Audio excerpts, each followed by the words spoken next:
memory in her heart, and a sentence that would change everything. I was that kid. This is the story behind the title you clicked. A single dad was fired for bringing his girl until his new boss walked in and said, I was that kid. If stories of kindness, quiet strength, and second chances speak to your heart, you're in the right place. Take a deep breath, and let's begin. The rain had started sometime before dawn, a thin, persistent drizzle that blanketed the city in gray and seeped through everything: coats, plans, hopes. David Torres pressed the back of his hand to his daughter's forehead again as they sat in the front seat of his aging pickup, parked 2 blocks from the towering glass building of Callahan Frost Financial. Lena stirred beneath her oversized hoodie. Her cheeks flushed, her breathing a soft rasp in the still air. She's warm, he whispered, mostly to himself. Too warm. He looked at the time on his cracked phone, 7:38 a.m. If he didn't clock in by 7:55, he'd lose the shift. And losing one more shift meant losing everything. His contract with the building's maintenance vendor was already hanging by a thread. No PTO, no sick leave, no union. Just a clipboard, a tool belt, and the mercy of whoever reviewed his weekly hours. David looked at Lena again, her legs curled under her. She opened her eyes slightly. Daddy, do I have to go to school? Not today, sweetheart, he said, forcing a smile. We're doing a quiet day. He made a decision. David scooped her into his arms, wrapped her tightly in his faded work jacket, and slipped out of the truck. The cold rain tapped against their shoulders as he jogged across the street, through the underground delivery bay, and into the rear service entrance of the building. Inside, it was warm and sterile, bright lights, white floors, the scent of lemon cleaner, and ambition. He nodded politely to the security guard who barely looked up. He carried Lena past the boiler room, past the janitorial lockers, and into storage room 3B, a forgotten closet behind the electrical panel. Stay here, baby, he whispered, laying her on a folded moving blanket. He handed her a thermos of warm water and a half banana. I'll be just outside. I'll check on you every break. Lena nodded sleepily. I like it when you're close. I'm not going anywhere. He kissed her forehead and stepped out, closing the door gently behind him. By 9:15, David was up on the 19th floor adjusting an elevator panel that had been glitching for days. He worked quickly, silently, just like he always did. Efficient, invisible, disposable. At 9:27, he got the text that would detonate his day. Torres, come to conference room A, immediately. Leticia Flores, director of HR. His stomach dropped. Had someone seen him bring Lena in cameras? A complaint? He wiped his hands, smoothed his jacket, and rode the elevator down, each ding echoing like a countdown. When he stepped into the glass-walled conference room, every head turned. Leticia sat at the far end of the polished table spine, ramrod straight eyes already narrowed like a verdict had been passed. Mr. Torres, she said coolly, why is your daughter in our building? David blinked. I didn't have anyone to watch her today. He began, heart thudding. She's sick. I couldn't leave her home alone. Leticia's voice sliced through his explanation like glass. This is not a daycare. Our company policy strictly prohibits unauthorized personnel on site, especially children. A few team leads sat along the wall, clearly uncomfortable, but no one spoke. She's not a danger, David said softly. She's just resting. I only needed to finish today's shift policy, Leticia said, is not a suggestion. You are in breach of security protocol. You are terminated effective immediately. The words landed like a slap. David opened his mouth, closed it again. No one looked at him. No one offered a word. Only the hum of the lights and the gentle tap of rain on the glass walls filled the silence. Leticia stood. You may collect your things. Security will escort you out. David nodded slowly. He turned and walked away, each step echoing louder than the last. As he exited the conference room, a movement caught his eye. A woman, unfamiliar but striking, stood just outside in the hallway, half-shadowed by a marble pillar. She wore a tailored gray coat and held a closed umbrella in one hand. Her expression was unreadable. Her eyes followed him not with judgment but something else, something softer.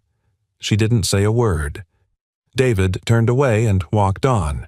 He found Lena where he'd left her shivering slightly but awake. She looked up as he entered.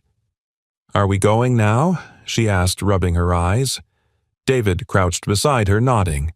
"Yeah, baby. We're leaving." In the rain, he forced a smile. "Rain's just sky hugs. We'll be fine." He bundled her up again, and together they stepped back into the freight corridor through the service lobby past the vending machines and the mechanical buzz of forgotten rooms. They exited through the side door. The rain had turned heavier, fat drops now slicing through the cold. David pulled his coat tighter around Lena, shielding her as best he could. "Mama used to sing when it rained," she mumbled, pressing her cheek against his chest. "I liked that." David blinked hard. "I know, sweetheart," he whispered. "I remember." As they reached the sidewalk, the street hummed with life people under umbrellas, rushing, clicking heels on wet pavement, not one of them slowing. He looked up, jaw clenched. Behind him, far above on the 20th floor, the woman in the gray coat stood at the window watching. Still silent, still unseen. David took a deep breath and turned away. "I'll find us something," he murmured. "I always do." He didn't see the umbrella in her hand tighten. He didn't see her step back from the glass. But she had seen everything. And she would not forget. The rain kept falling. Not in waves or thunderclaps, but in that relentless, whispering way that soaked a man's resolve, the same way it soaked his socks. David walked with Lena pressed against his chest beneath his coat, her damp hair clinging to his collarbone. She was warm, too warm, and still breathing with that wheezing rasp that never failed to make his heart clench. He kept his eyes low, avoiding the gazes of passing umbrellas of suits and heels and high-speed lives that had no time for a man carrying a child with nowhere to go. They passed a diner. A red neon sign blinked "Open 24/7, flickering like a last-chance heartbeat. David stepped inside, not for food, not yet, but for a moment out of the wet. The hostess gave him a tight smile. She looked at Lena, then back at him. "We're full, sir." Half the booths were empty. David nodded anyway. "Can I just stand here a moment to warm her up? We'll leave right after." She hesitated. 5 minutes. No longer. He whispered a thank you and sat at the edge of a booth, rubbing Lena's back. Her breathing slowed. Her eyes fluttered open, glazed but alert. "I like the smell in here," she said, her voice no louder than a paper scratch. He smiled. "Smells like pancakes and dreams." A soft chuckle escaped her, dry and thin. Then, like a match gone out, her eyes closed again. David turned to the window, staring out at the traffic light blinking red across the misty glass. He didn't notice the woman entering the cafe behind him. She wore a gray wool coat, her umbrella dripping quietly into the holder by the door. She didn't speak, just watched. Waited. When the server came over with a small to-go bag, she pointed discreetly at the pair in the booth. For them, she whispered, "Don't say who." Inside the bag, a grilled cheese sandwich still warm, a bottle of apple juice, and a note scribbled on a napkin. "For the little fighter. Stay warm today." The server handed it to David awkwardly. "Someone left this at the counter. Must have seen your kid." David blinked, surprised. "Are you sure I'm just the messenger?" He opened the bag. Lena stirred, catching the smell. "Is that cheese?" "Looks like someone sent you magic," David said softly. "How lucky are we? I'm the luckiest." Lena mumbled, reaching for the juice. He watched her sip, her cheeks pinking ever so slightly. His throat tightened. Whoever had done this had seen them, cared, and that was more than most. They kept walking after that. The clouds didn't let up, but neither did David. He carried a manila folder of resumes, wrinkled, water-spotted, and truthfully a little desperate.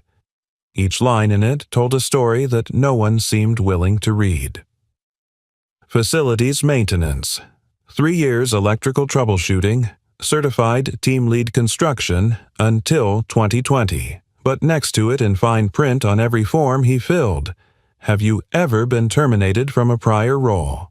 Yes. And the moment he checked that box, every polite smile turned tight. Every "we'll get back to you" became a silent door closing.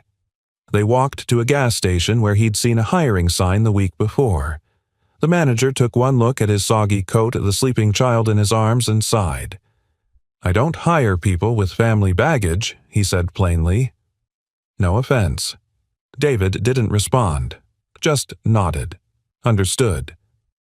Back on the sidewalk, he tried not to let Lena feel the tension in his chest. She'd fallen asleep again, her body limp with exhaustion and fever. He adjusted her weight and pressed his lips to her temple. "We're gonna figure this out," he said. "I don't care how many no's we get." They found temporary refuge in a 24-hour laundromat. The place hummed with the sound of spinning dryers and the low buzz of fluorescent lights.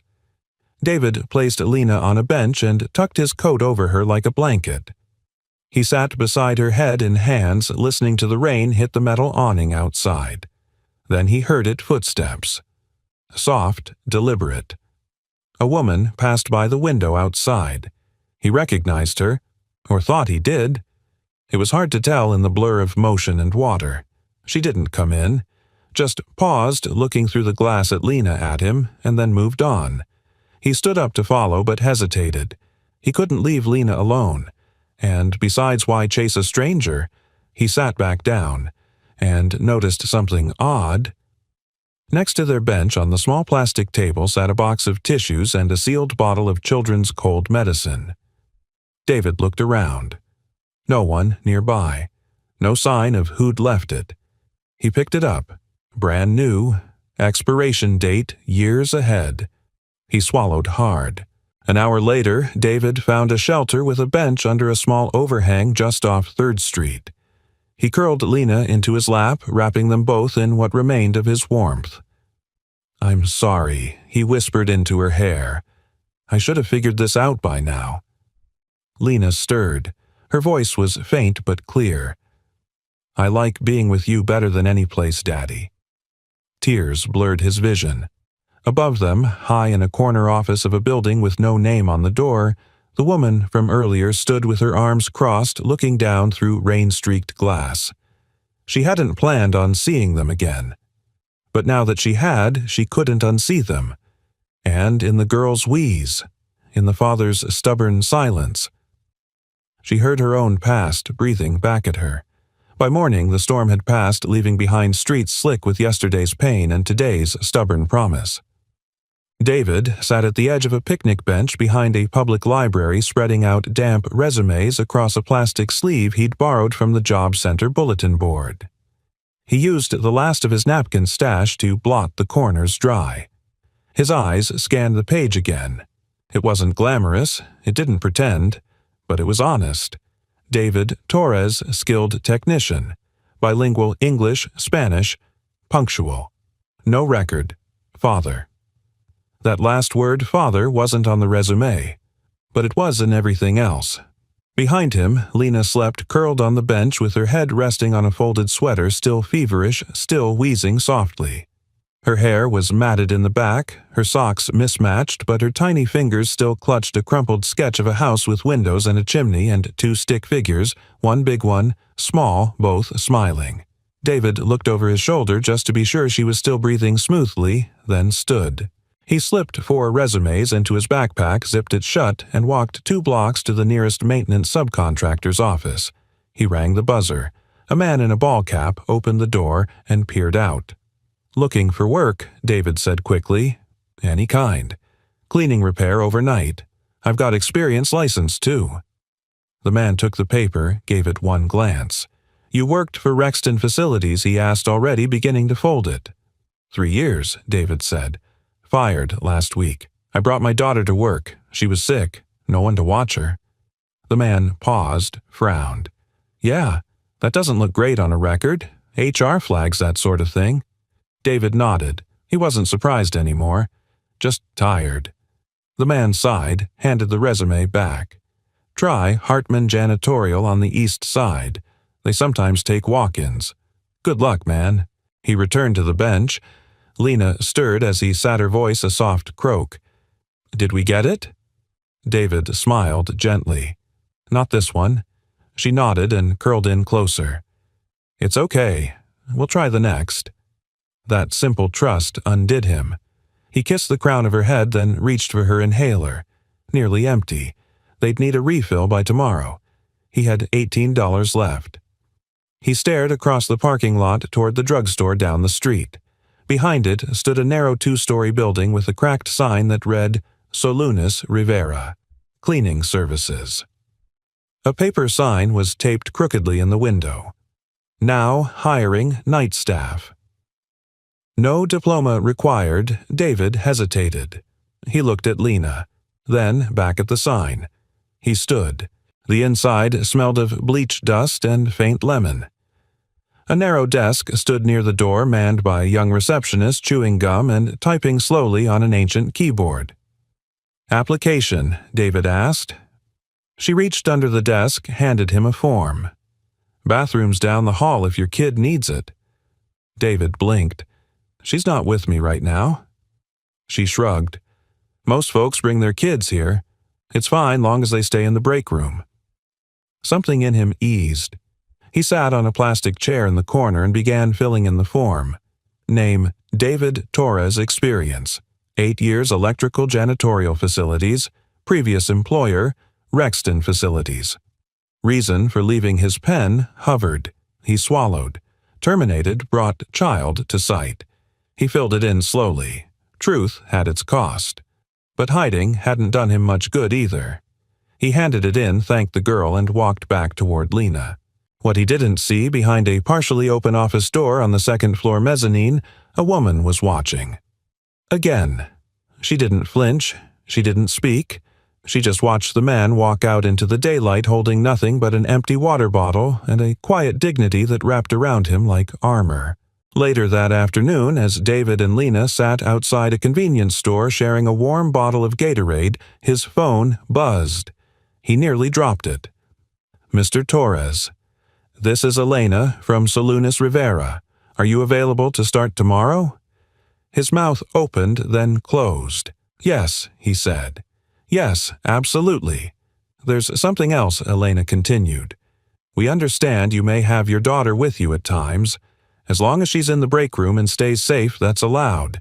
Just keep her out of active work zones." David blinked, stunned. You're serious?" "Yes, sir. We're serious. We've been where you are." He hung up and turned to Lena, who was now sitting cross-legged on the pavement, drawing circles in the dust with a straw. "We got the job," he said. She looked up, blinking. Her face cracked into a grin. "We got it. We got it." He pulled her into his arms, spinning her once carefully. She coughed in surprise, then laughed a high, breathy giggle that shook loose some of the heaviness in his chest. As they sat on the curb sharing the rest of the drink, a man in a gray van across the street pulled away. He was the supply driver for Solunas Rivera and had seen David there earlier. And in a corner office upstairs once again, the woman stood. The same one who had seen them in the rain. The cafe. The laundromat. But this time she wasn't watching with distance. This time she was taking notes. This time she was preparing to step closer. Not yet, but soon. Because some stories need time to unfold. And some kindnesses are best given when the person receiving them has proven they were never waiting to be rescued. David's first night on the job felt like stepping into a forgotten world. The building was old but functional, its polished floors whispering of long hours and small victories, its fluorescent lights flickering just enough to remind you nothing in life was perfect. The cleaning crew at Solunas Rivera operated like a quiet heartbeat after business hours, unseen but vital. And David, he fit right in. He wore his uniform like a second skin.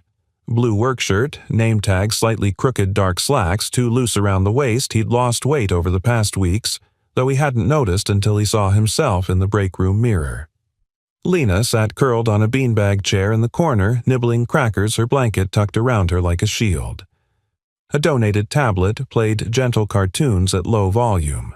She looked up every now and then, giving him a thumbs up as he walked past with a mop or empty trash bin. He worked fast, carefully, without complaint. He scrubbed floors, sanitized restrooms, vacuumed long corridors, and never once slowed unless it was to glance back at his daughter.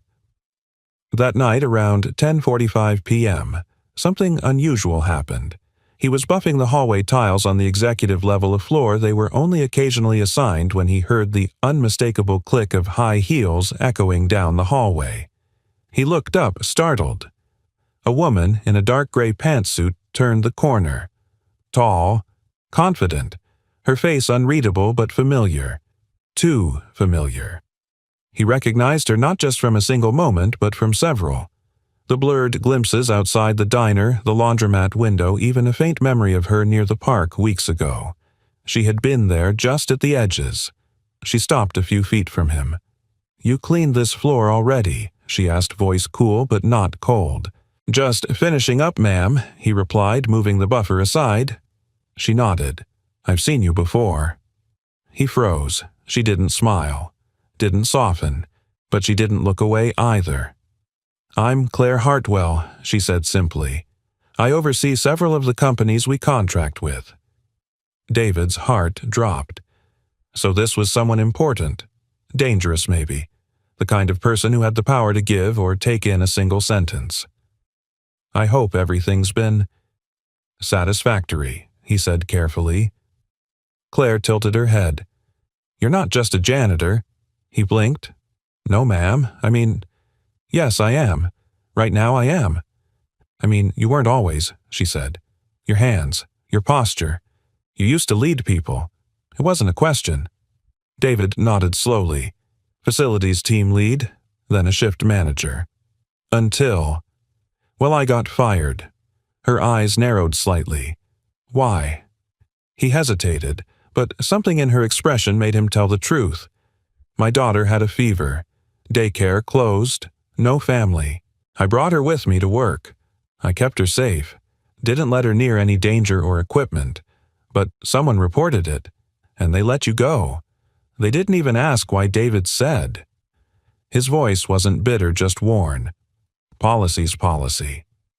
Claire was silent. The hallway buzzed softly with the electric hum of lights. "You didn't try to appeal?" she asked. He gave a dry smile. "Tried.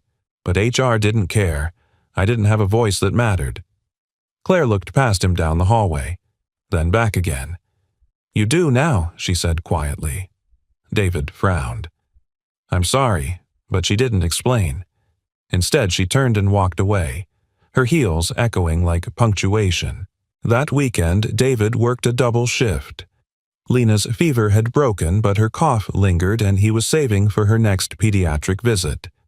They'd found a tiny sublet, a basement room in a retired teacher's home, who charged them less than market rent because the little girl reminds me of my granddaughter. It was small, damp, and not very pretty, but to Lena it was a castle. She drew a flower on the wall with her crayons and labeled it Home. David watched her sleep that night on a real mattress for the first time in weeks.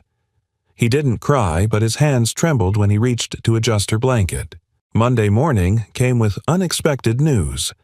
At the end of his shift, the HR lead at Solunas Rivera handed him a sealed envelope. "Upper admin wants you to see this," she said. "No idea what it's about." David opened it cautiously. Inside was a simple letter. "Mr. Torres, your work has been noticed. We'd like to offer you a trial supervisory position overseeing the rotating night crews at 3 buildings, including the Hartwell Tech Center. This position includes benefits. We'd like to discuss more in person. C.H. Claire Hartwell." He sat on the edge of the bench in the break room, letter in hand, heart pounding. Lena looked up from her coloring book. "Is it a good letter?" David smiled, wide, unguarded, real. "It's a very good letter." But what David didn't know, what he couldn't have known, was that Claire had gone home that night after their conversation and pulled out a dusty box from her closet. Inside, an old employee badge from 1996, a janitor's uniform, a photo of her at 8 years old, sitting behind a mop cart bundled in a coat too big for her tiny frame. and a letter from a former boss. You don't belong in the shadows. Find your light. She had carried that with her through every promotion, every sleepless night in boardrooms full of people who never knew her story. Until she met someone who reminded her why she'd never forgotten it, and why maybe it was finally time to give someone else the chance she once so desperately needed. David stood outside the Hartwell Tech Center, the letter still folded in the inside pocket of his work jacket worn thin at the elbows. A drizzle freckled the pavement. Behind him, Lena twirled in her too big raincoat, pretending the building was a castle and she was a royal inspector there to check if the floors sparkled. "I'll be back soon, okay," he said, kneeling to her eye level. "You stay with Ms. Dolores in the break room. She's got snacks." Lena gave him a mock salute. "Yes, Captain." He couldn't help but smile. Every step forward lately felt like dragging a mountain with him, but Lena made it lighter. She always did. Inside the executive wing, David felt the difference immediately. Carpets thick enough to hush your doubts. Glass walls so clean they looked invisible. A receptionist with sharp eyeliner and sharper eyes offered him coffee. He declined. "Miss Hartwell will be with you shortly," she said. He nodded and waited on a leather couch that probably cost more than his entire car. But the moment Claire walked in, everything else faded.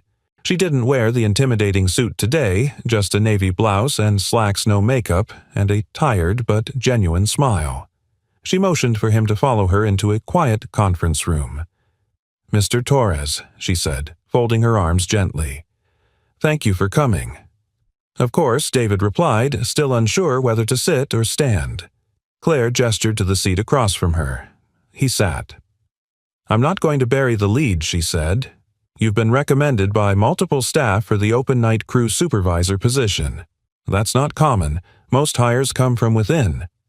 David tried to find words. I don't know what to say." "Say you'll consider it," Claire said. Then after a pause, "And if it helps, it comes with benefits. Medical, dental. For dependents, too." David exhaled slowly, the air shaky in his lungs. "Look," he said, his voice quieter now, "I've worked hard my whole life. Not always smart, maybe, but always hard. I've cleaned hospitals after night shifts, repaired heating units in 100-degree basements, mopped up messes no one talks about. But I've never felt like anyone was watching. Like it mattered." Claire didn't blink. "It did," she said. "And it does."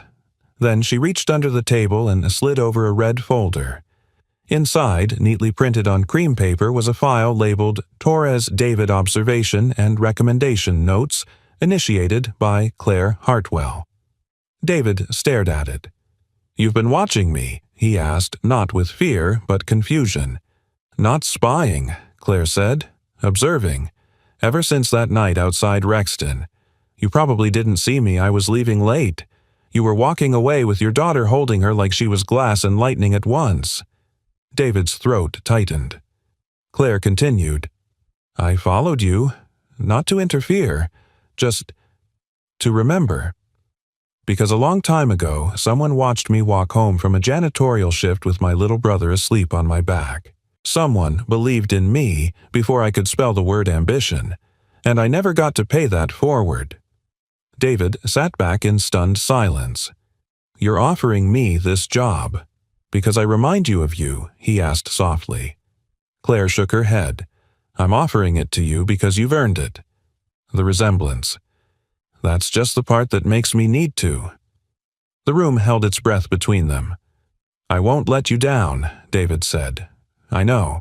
That night, David didn't tell Lena everything just that he might be getting a promotion. She jumped into his arms and made him pinky promise that if he became a boss, he wouldn't be too serious to still make pancakes in funny shapes. He promised. And when she fell asleep on their mattress curled against a stuffed bear missing one eye, David sat quietly at the edge of the bed, rereading the letter from Claire and the observation notes again and again. The kindness that had shadowed him wasn't luck, it was choice, and it had a face now. At work, things changed quickly. Supervising 3 buildings wasn't easy. The staff varied wildly. Young people juggling 2 jobs, retired veterans trying to stay active, single mothers who clocked in after putting their kids to sleep. David saw them all, understood them. He implemented rotating shifts to help parents get home early. He arranged weekend potlucks on site to ease the loneliness night workers often carried. He kept a locked drawer filled with extra baby wipes, granola bars, and dollar store socks. People started calling it the kindness drawer. Claire stopped by once a week. She never stayed long, just walked the floors, greeted staff, left handwritten thank you notes tucked into lockers. David noticed every gesture. So did others. One day, weeks later, he found a note in his locker. "You changed the way this place feels. You made me believe it wasn't just about work, but about being seen.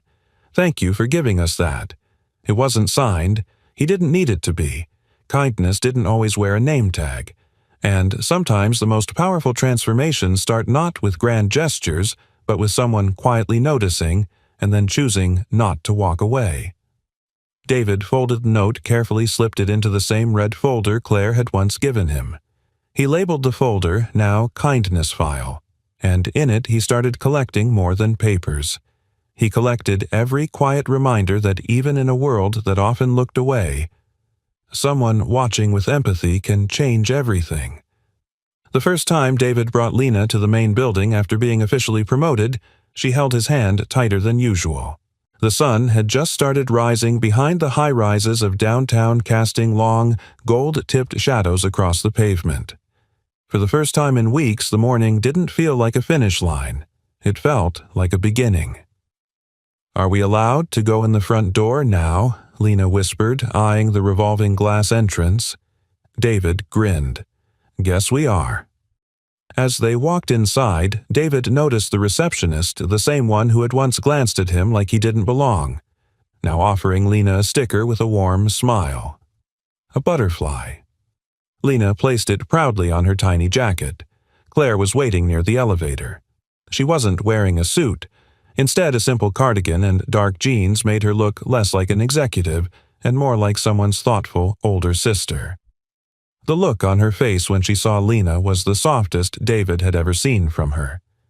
"Good morning," she said to both of them. Lena hesitated, then reached into her pocket and handed Claire a folded piece of paper. "I made you a picture. It's you, me, and Daddy.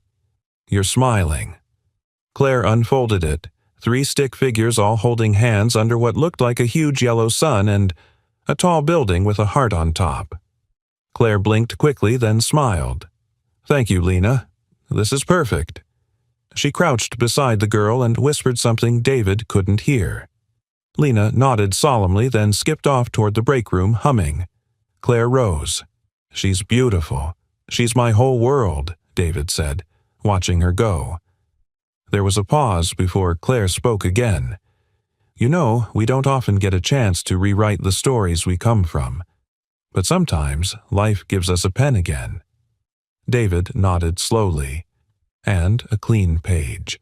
The following weeks passed in a blur of purposeful motion.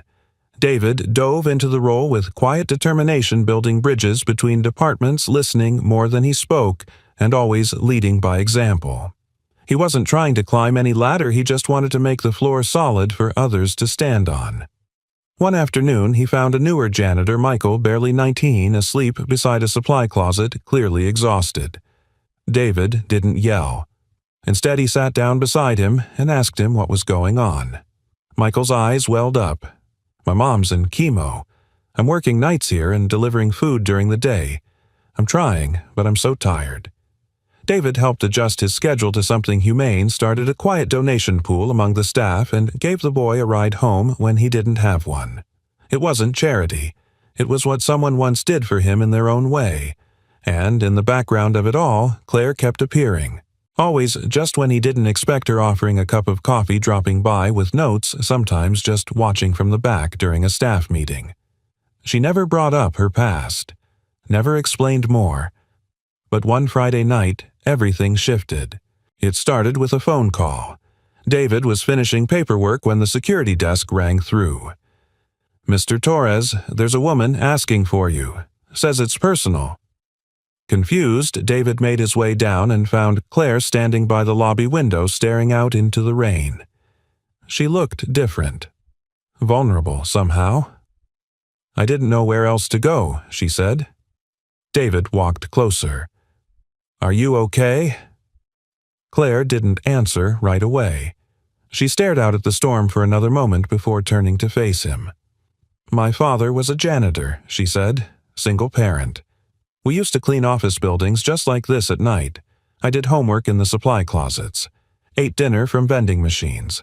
I hated the smell of bleach because it meant we'd be here until 2 a.m. David stood silently. "He lost jobs because of me," she continued. "One night I fell asleep under a desk in an executive suite. A man found me and told my father we were a liability. He was fired the next morning." David's breath caught. "I remember standing in the rain that day," Claire said, voice tight, "holding my dad's hand, thinking, if I ever got powerful enough, I'd find people like him, like me, and do it differently." David exhaled slowly. "You were that kid." Claire nodded. "I was." The rain drummed harder against the glass. "I saw you that night outside Rexton," she added. "You didn't see me, but the way you held your daughter. I remembered my father's hands, calloused, gentle, always holding me like I was the only thing keeping him standing." David swallowed hard. He had no words, just the ache in his chest that told him something sacred had just been shared. Claire stepped closer. "I didn't help you out of pity, David," she said. "I helped because someone once gave me a chance when the world didn't, and I've been looking for the right person to pay that forward to." She looked away, then smiled softly. "Turns out..." He was already holding the mop. That night, David walked home in the rain with Lena sleeping against his shoulder, her cheek pressed to his collarbone. His jacket was soaked, his shoes squished with each step. But he didn't care, because for the first time in a long time, he wasn't walking into the dark. He was walking toward something. And behind him, far above, a light remained on in Claire's corner office, not because anyone forgot, but because someone was still watching. Still believing, still remembering what it means to hold the hand of someone you once were, and never, ever let go. Claire stood in front of the long, narrow window of her office, staring down at the street below. The city buzzed in its usual rhythm, cars inching forward, umbrellas blooming under the drizzle, and people weaving between sidewalk puddles like they had somewhere better to be. But her eyes weren't on the crowd. They were searching for one figure, a man in a worn jacket and a little girl with a bounce in her step. When she finally spotted them, something in her chest eased. She watched as David lifted Lena into his arms just to avoid a puddle and carried her the rest of the way with a laugh that echoed through the glass. Claire's hand slowly lowered the blinds. Still watching came a voice behind her. It was Dolores, her longtime assistant and only real confidant in the office. Claire turned. "Habit, I guess." Dolores smiled knowingly and walked in, placing a folder on the desk.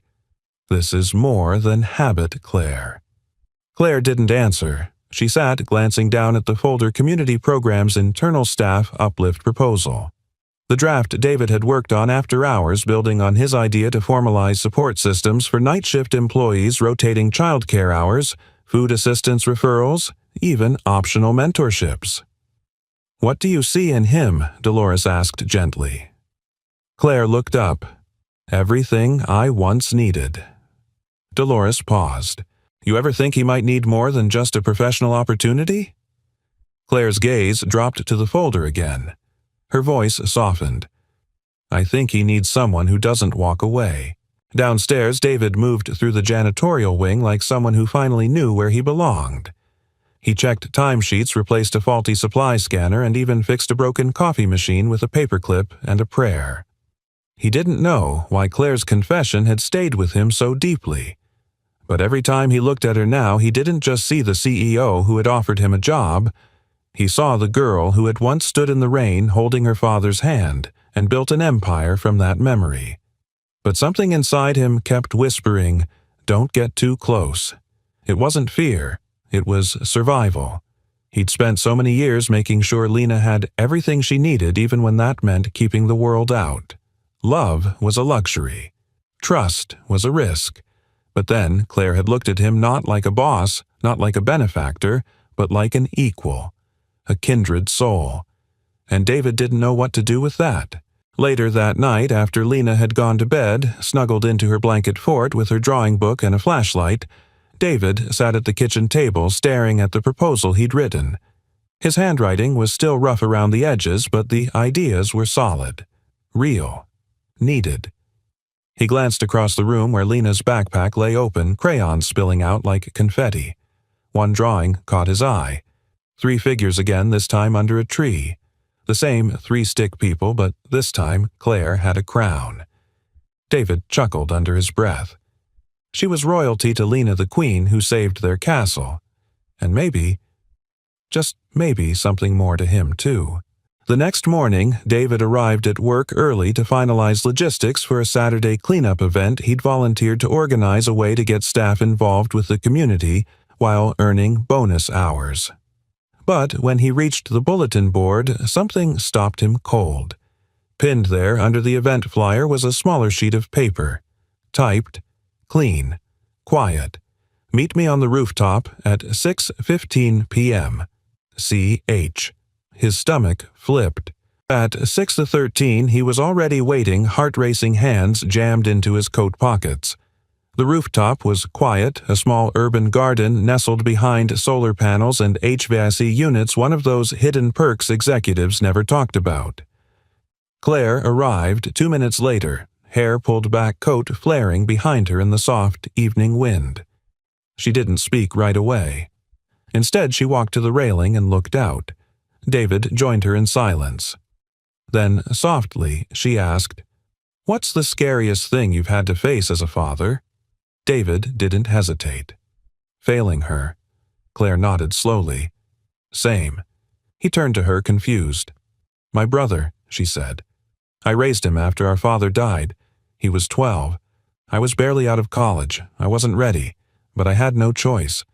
Her voice was steady, but her eyes betrayed the weight of years she rarely spoke of. "I missed parent-teacher meetings. I forgot birthdays. I buried myself in work because I didn't know how to be everything he needed." David said nothing. He knew that kind of guilt. The kind that didn't raise its voice, just stayed quietly in the background, reminding you could have done better. Claire turned to him. "I see the way you are with Lena. How she laughs louder when you're near. How she looks for your face before she does anything new. You're not failing her, David.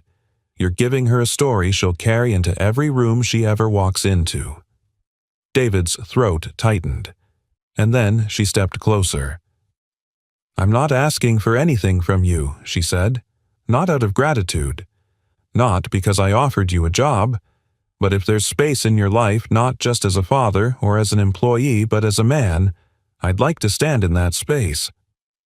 David looked at her, truly looked. He saw the rain-soaked girl, the iron-willed executive, the woman who had reached back in time, not just to pull someone forward, but to meet them where they stood. And for the first time in a long time, he felt the invisible thread between 2 people who had spent years trying to protect others and maybe finally found someone who could protect them too.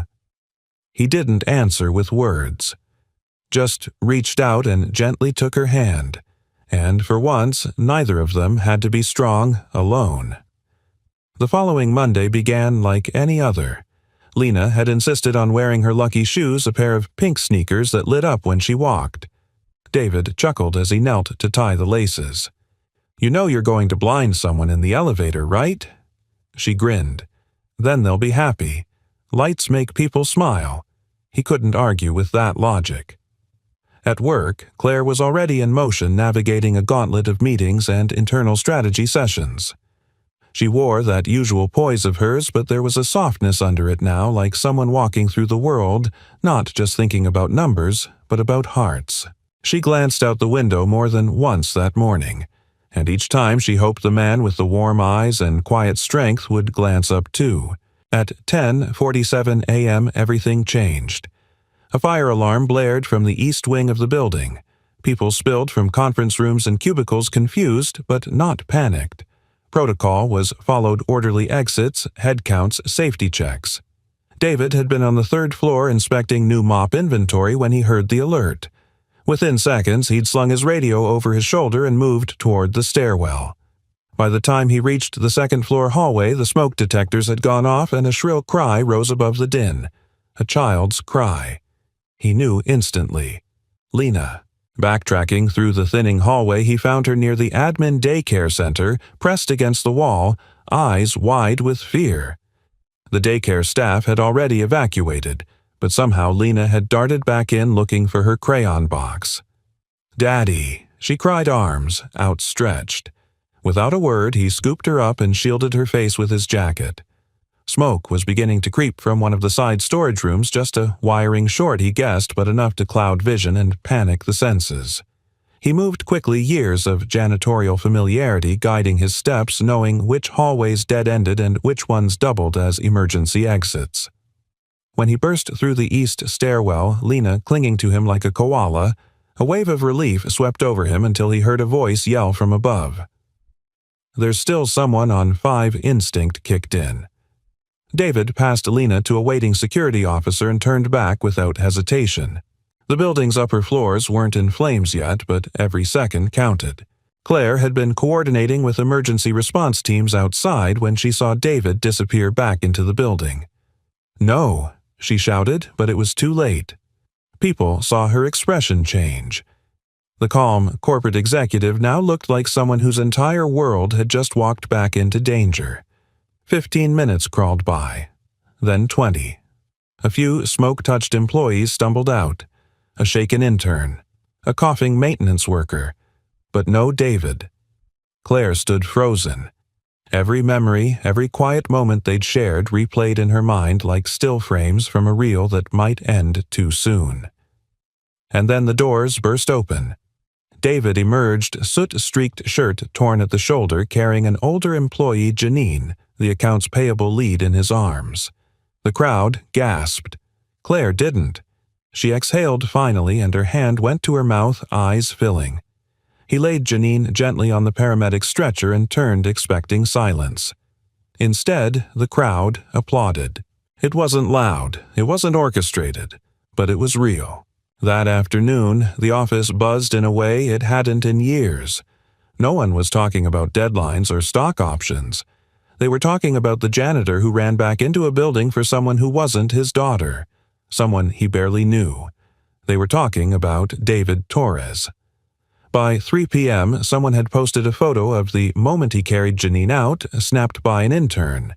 By 6 p.m., it had gone viral within the company intranet, captioned, "Sometimes the strongest ones wear aprons, not suits." Claire printed the image and quietly slipped it into a folder labeled Future Leadership. That evening, David sat on the worn couch in his apartment, arms wrapped around Lena, who had fallen asleep mid-cartoon. Claire stood at the open door. "You didn't have to go back in," she said softly. "I couldn't not go," he replied. "That's somebody's mom. Somebody's everything." She stepped closer. "You didn't just save her, David. You reminded people what real leadership looks like." He looked away. "I'm just a janitor." "No," she said, her voice low but sure. "You're the kind of person I want this company to be proud of. And the kind I—" She stopped herself. David met her eyes, and this time it wasn't a silent understanding. It was a confession neither of them needed to complete. That night, long after Lena had been tucked in and the city's lights shimmered like stars spilled across asphalt, David stepped onto his tiny balcony. Claire joined him, holding 2 mugs of tea. The world still spun, but in that moment, for once, it didn't feel like it was spinning without them. They stood shoulder to shoulder, 2 people who had carried more than their share of weight, and finally found someone to carry it with. Because sometimes the heroes weren't in capes or corner offices. Sometimes they were the ones with calloused hands and soft hearts. And sometimes the world noticed just in time. The next morning, sunlight spilled through the east-facing windows of the office building, painting golden streaks across the marble floor. The lobby buzzed with whispers not of deals or deadlines, but of David. People who had never noticed him before now offered nod smiles, even coffee. Some clapped him on the back as he passed. The same uniform he wore every day now seemed to carry weight, not invisibility. But David remained quiet, polite, grateful, humble. His only concern that morning had been Lena's scraped knee from the chaos the day before. She was fine, bandaged, and smiling. But it reminded him how fragile things still were. One misstep, one accident, and everything could change. That's why when Claire's assistant told him she wanted to see him in her office, his gut twisted. Now he asked. She said she cleared her schedule. That wasn't normal. Claire stood by her window again when he entered, but this time she didn't wait for him to speak. She turned immediately and handed him a folder. Her eyes searched his. David opened it slowly. At the top was a letter, embossed with the company's logo. Offer of promotion. Director of Facilities and Community Engagement. He blinked, scanned the page again. His salary tripled. Benefits extended. Childcare support. A private office. And below that, a note in Claire's own handwriting. I believe in what you're building. I want the world to see it. He looked up, stunned. Claire, I'm not. You are, she interrupted, gently but firmly. You don't see it yet, but everyone else does. The janitor who stepped up and carried someone from the fire. That wasn't luck. That was you. The man who stayed late submitted proposals remembered every face and name in this building. That's you. David's throat tightened. I never finished college, he said quietly. I've never led a team. I don't wear a suit. Claire stepped forward. Neither did my father. She said, her voice softer now. But he led me through the darkest years of my life. And when he died, I spent every day trying to become someone he would have been proud of. You remind me of him. David looked away, overwhelmed. Why me, Claire? Why now? There was a long pause before she spoke again. Because I was that kid. He froze. She walked past her desk, lifted a photograph from her bookshelf and handed it to him. A faded image, a little girl no older than Lena holding hands with a man in a janitor's uniform. Both were drenched in rain, but they were laughing. Behind them, a small building with a flickering neon sign, Mercy Diner. He used to take me there when we couldn't afford the heating bill. We'd share one plate of fries and he'd draw smiley faces in the ketchup. That's how I remember feeling safe. Her voice caught slightly. He brought me to work with him once when I was sick. His boss saw us and fired him on the spot. David's eyes widened. Claire nodded. We spent 3 nights in a motel after that using coins he'd saved in a jar labeled Hope. Her voice steadied again.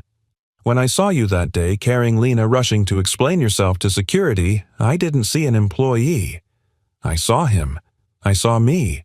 I followed you that afternoon. I watched you leave that building with dignity, even when it hurt. And I knew I had to find a way to make it right, not just for you, but for every kid like I was. David looked at her speechless. His chest felt tight with a mix of awe, emotion, and something else rising, slowly recognition. Claire continued, her voice barely above a whisper. I wanted to tell you sooner, but I needed you to know you earned this on your own. The silence between them was full, but not heavy. David set the photo down. You didn't just make it right, Claire. You made it matter. They stood there for a long moment.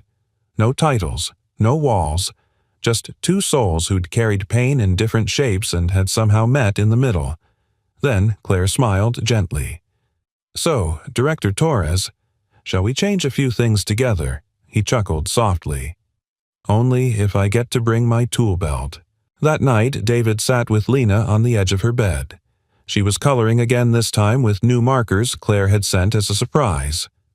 What's that? He asked, pointing to her drawing.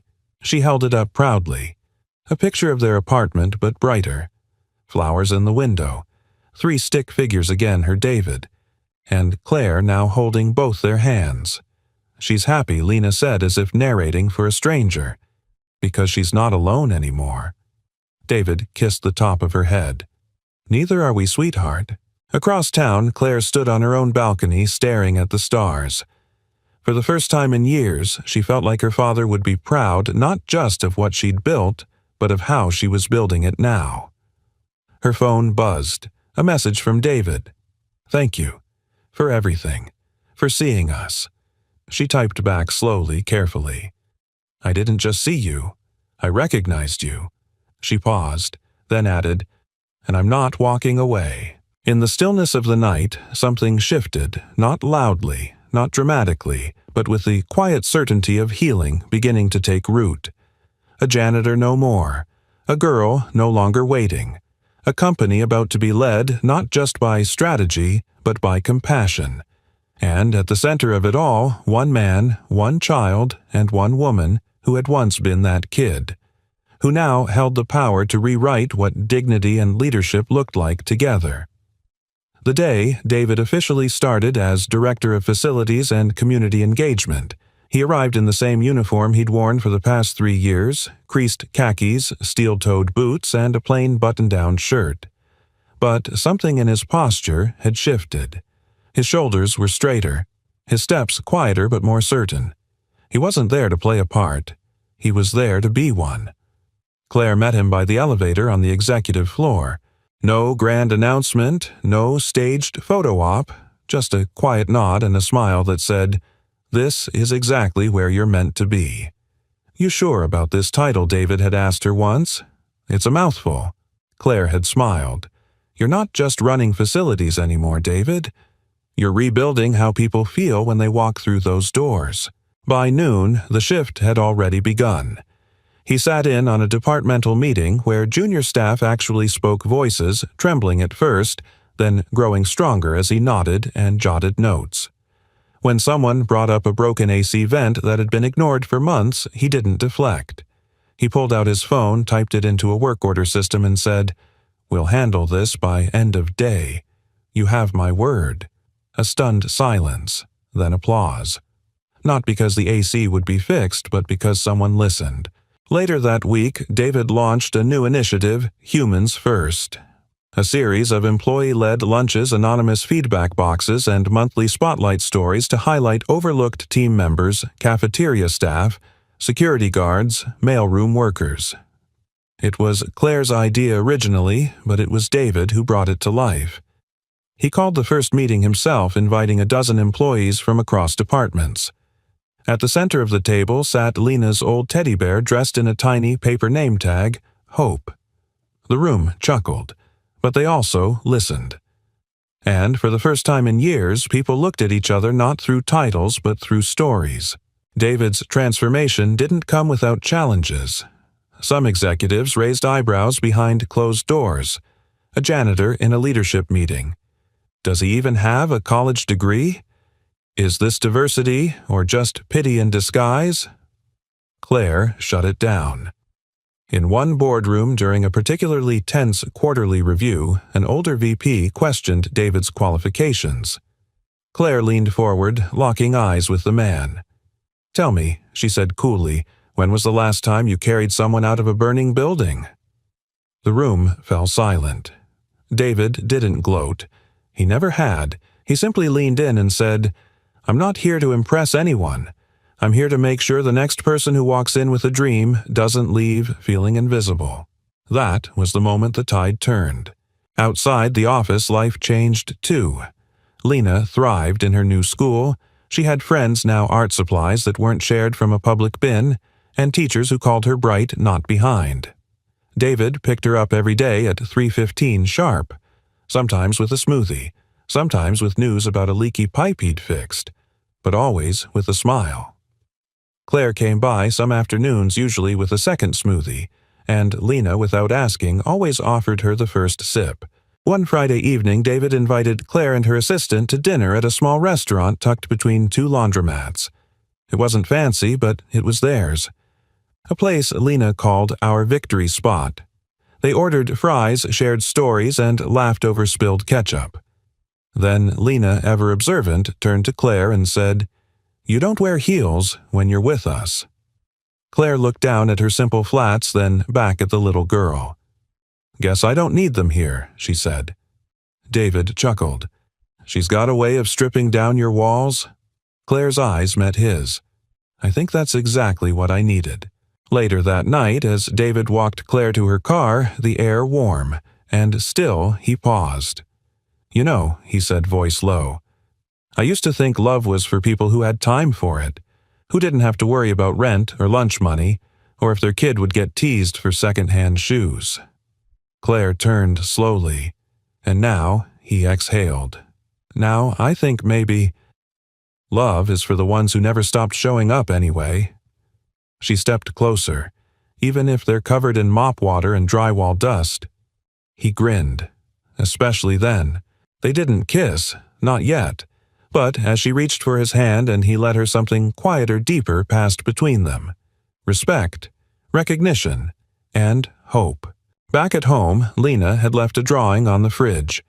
3 figures again, this time with a heart over their heads, and in big, colorful letters, "Sometimes families aren't found. They're made." David stared at it long after Lena had gone to sleep, and he realized maybe this wasn't just a new chapter. Maybe this was the book he'd always wanted to write now with someone who knew the pages before he ever turned them. Because love wasn't about timing. It was about presence, about the people who saw you when you were invisible, and chose to stay. It had been exactly 1 year since that morning, since the security guard's raised hand, since the quiet shame of walking out with his daughter in his arms and the cruel finality of the word terminated. And yet, standing at the front of the community room now wearing a button-down shirt that Lena had chosen, hair trimmed slightly better, and heart steady, David Torres didn't feel like the man who once begged for a second chance. He felt like the man who gave them. The walls around him buzzed with life staff from every department, their families, retired employees, even a few new hires who had heard the janitor's story and come just to see if it was true. Claire stood by the doorway, leaning against the frame, a soft smile playing on her lips.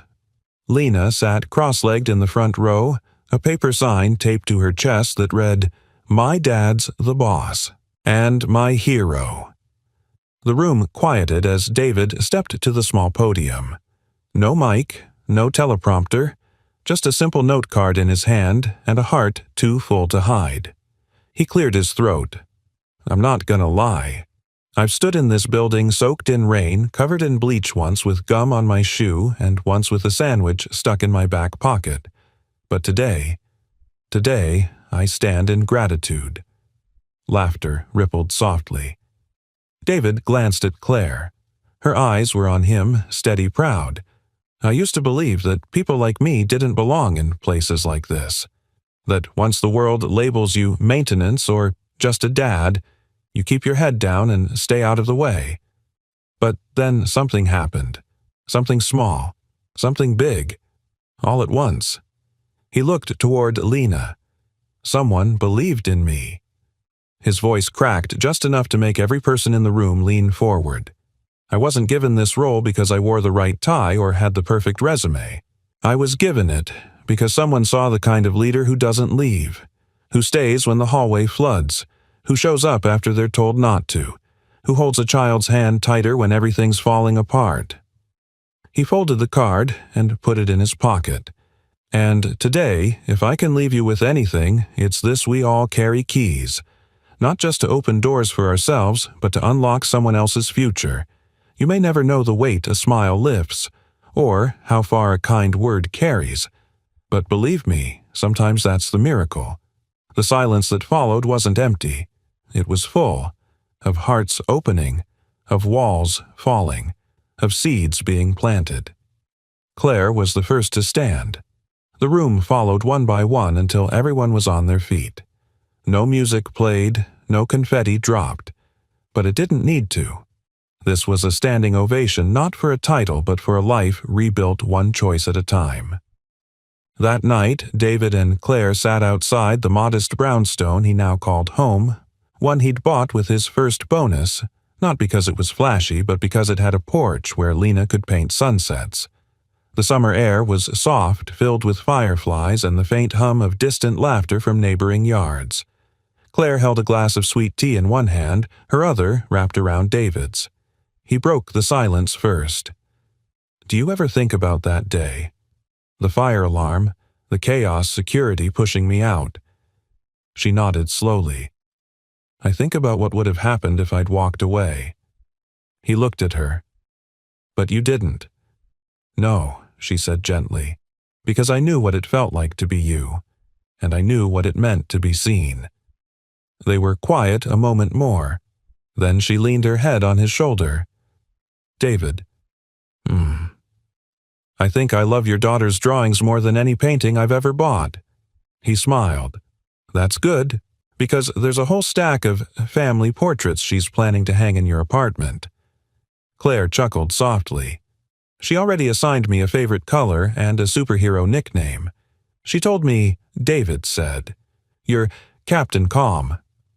She laughed again, an easy, full sound that made something settle inside him. Not excitement, not butterflies. Something truer. Peace. Inside, Lena had fallen asleep on the couch, arms wrapped around a pillow shaped like a golden star. Her bedtime book, The Invisible Boy, lay open beside her. She had underlined a line in pencil, even though she knew she wasn't supposed to write in books when someone sees you, you're not invisible anymore. David knelt beside her and kissed her forehead, then gently lifted her in his arms and carried her to bed. As he pulled the blanket over her and turned off the light, he hesitated, then turned it back on. Just the small nightlight shaped like a moon. He left it glowing. Not because she was afraid of the dark, but because she wasn't anymore. As David stepped back outside, Claire reached for his hand again. "What made you leave it on?" she asked. He smiled. "Because sometimes we don't just need to be seen once. We need someone to keep the light on until we can find the switch ourselves." She nodded, eyes glistening. Then slowly she leaned in. And this time, finally they kissed. Not as boss and employee. Not even as two people healing, but as two lights left on for each other. In the distance, the city moved as it always had. But for David, Claire, and Lena, something had shifted forever. Not in noise, but in hope. Because love, when born from kindness, doesn't just change a story. It rewrites the ending. Sometimes the people who save us don't raise their voice. They just raise an umbrella. And sometimes the most unexpected love grows from a single act of silent grace. That's what happened here in the story of a man who was fired for bringing his little girl to work, and a woman who saw herself in that child, because once she was that kid. What would you have done in Maya's place, or Jake's? Have you ever crossed paths with someone who reminded you of your younger self, someone you just couldn't walk away from? Let us know where you're watching from and what part of this story touched you most. And if you believe the world needs more stories like this, subscribe to join a growing community that believes in love, kindness, and second chances. Thank you for watching. We'll be here with the light on.